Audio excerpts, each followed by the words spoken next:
Well, welcome back. Getting ready to do the passenger side. You know how they say, some things aren't always what they seem. I thought the passenger side was going to be an easier fender, and I didn't look at it too much, to be quite honest with you, but when I took it off, it's just as bad as the other side. This all is going to have to be cut out. Going to have to see what kind of rust I have back here. Clean up all the rust. This is all surface rust right now. As I dig into it, I'll find more. And then this little frame piece right here, it's bent and separated from the actual fender skin. I'll have to bang that back out, straighten this all up.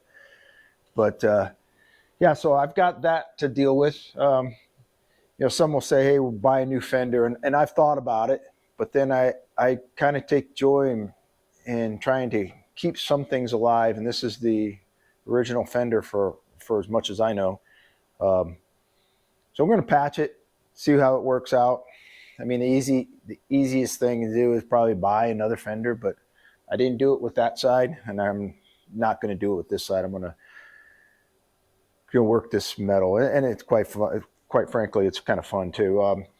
In full transparency, I'm going to this driver's fender. I had some issues when I put it on and I started to line the gaps. The piece that I had molded, which was this piece right here, wasn't exactly fitting the way I wanted. So I ended up taking I put the fender, shimmed it, got the gaps where I want it, as close as I can. And now, you know, I'm not huge into getting perfect gaps, but I like my stuff to be as good as it can be without spending too much time on it. But I got the gaps where I want it, shimmed it, mocking it all up, and then I took it back off, and I made marks with it, and then I took it back off, and then I ended up slicing and straightening it and bending it to get it to where it's fitting right now. So you look down the body line, and this fender here, I only did the repair right there, but I did scuff up the rest of this and threw the same primer on it. The reason being, it was hard for me to just visualize the body lines with the brown and then the gray. So what I did is I got it all the same color so that when I'm looking at it, I can say, okay, my body lines are lining up. Again, once I get all this patching done and the metal fabbed and what have you, the fenders are coming back off. I'm going to scuff them up, block sand them down, and prep them for real primer. Right now, this is just holding it off until I get to the whole beautification piece of it. But yeah, that's where I'm at right now. This is my new project. I'm going to do the passenger fender.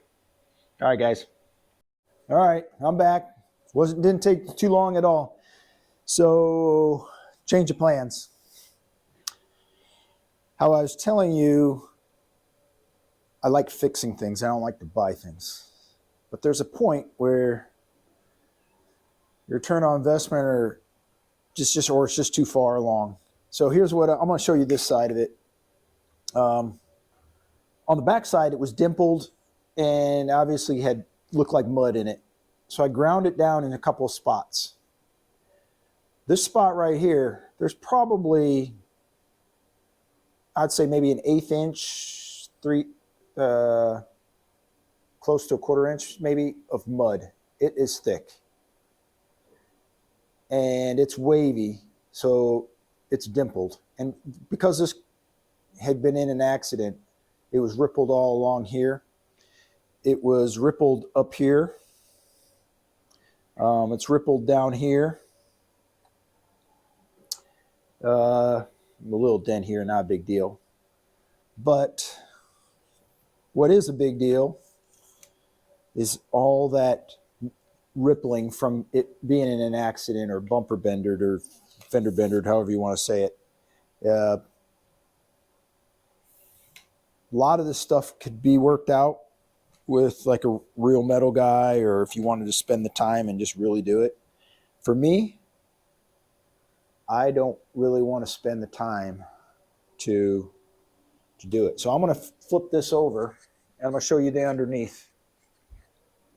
I think I already did, but I'm just going to show you the underneath again.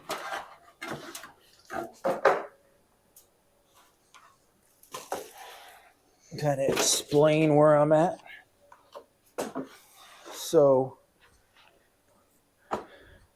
what I ended up doing was cutting out, like I did on the last one. I cut out this piece, and then this behind it is really corroded. So I was going to end up having to replace this just like I did on that one.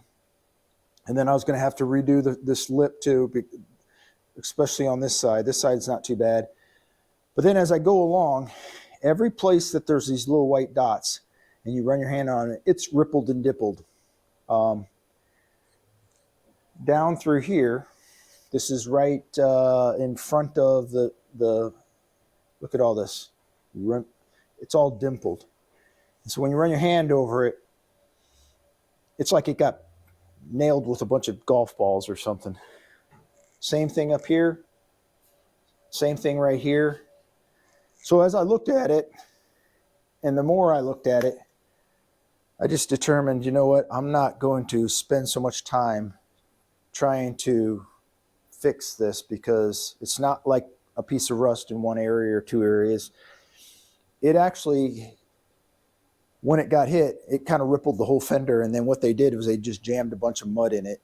And like I said, somebody probably has the skills to iron that all out. I don't want to spend all that time and energy. And to be quite honest, because I'm not that good at it, it's going to probably take a lot longer than what the average guy is. And this is why the body shop probably just mudded it, because all they're trying to do is get it back on the road looking good. They don't really want it to be good. So yeah, I'm going to order a new fender and see how long it takes to get here. These are some of the parts that I had to cut off. Well, this actually fell off because it was rusted. Fell off because it was rusted. And then this is the piece that I was planning on building and making. I brought my dad over here and got his advice too. And he's usually one of those guys that will like, oh, you can fix it. You just need to do a little of this. And he's kind of in the same boat I'm in, where he said, yeah, if you want to put the time in, you can fix it. But it looks like a lot of work. And so, yeah, I'm going to get a new one. And then underneath here, obviously, it's rusted, but it's not bad. I went over it a little bit with a wire wheel to try to expose what metal it is. But yeah, I'm going to end this one real quick. It's not even going to be that long, just because I'm ordering a new one, so there's nothing to that. All right, guys. Later.